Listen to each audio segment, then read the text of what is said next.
Once upon a time there was a nobleman who had a sweet wife and daughter.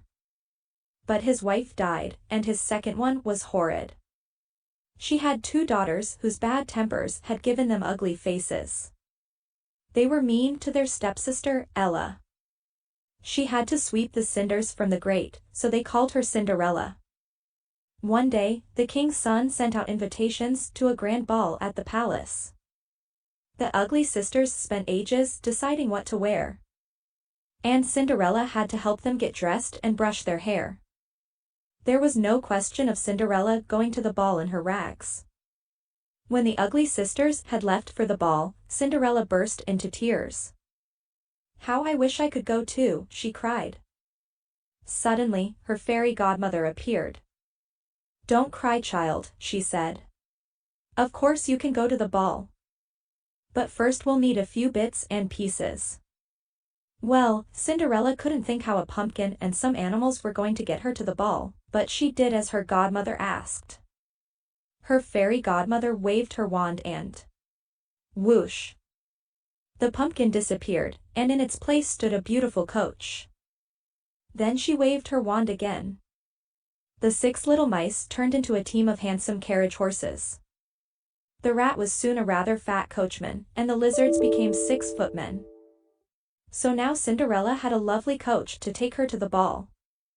But she was still in her rags. Her godmother smiled and tapped her once with her wand. Immediately, Cinderella was dressed in shimmering gold. "Now, off you go," said her godmother.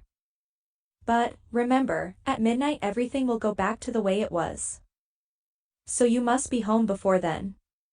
Cinderella promised, then stepped into her beautiful coach. The 6 white horses set off toward the king's palace. Everyone at the ball stopped dancing when the mysterious stranger arrived. Cinderella looked so beautiful in her gold dress that everyone thought she was a princess from a foreign country. Even her 2 stepsisters were fooled. The prince was just as curious as everyone else. From the moment Cinderella came into the ballroom, he danced with no one else. By the end of the evening, he was madly in love with his beautiful princess, and he didn't even know her name. And Cinderella was just as much in love with the prince. But as they were dancing, Cinderella suddenly heard the chimes of the palace clock. "Oh no," she cried. "It must be midnight." Cinderella ran away from the prince, out of the ballroom, and down the palace steps, losing one of her glass slippers along the way. By the time she reached the bottom step, the clock had finished striking 12 and Cinderella was in rags again. The prince ran after Cinderella, but all he found was the beautiful glass slipper from the steps. "Send out a proclamation," he said. "I will marry the person whose foot fits this slipper. We'll ask every woman in the kingdom to try on the slipper." So the prince went to every house in the kingdom, and soon he came to the house where Cinderella lived with her stepsisters. Of course, the ugly sisters were very eager to try their luck. But no matter how hard they pushed their big feet into the glass slipper, it didn't fit.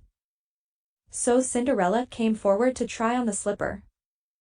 To the amazement of her stepsisters, it fitted perfectly. The prince looked up at Cinderella's face and recognized the beautiful princess he had danced with at the ball. So he married Cinderella, and, unlike the stepsisters, they lived happily ever after. Thank you for watching and see you next time.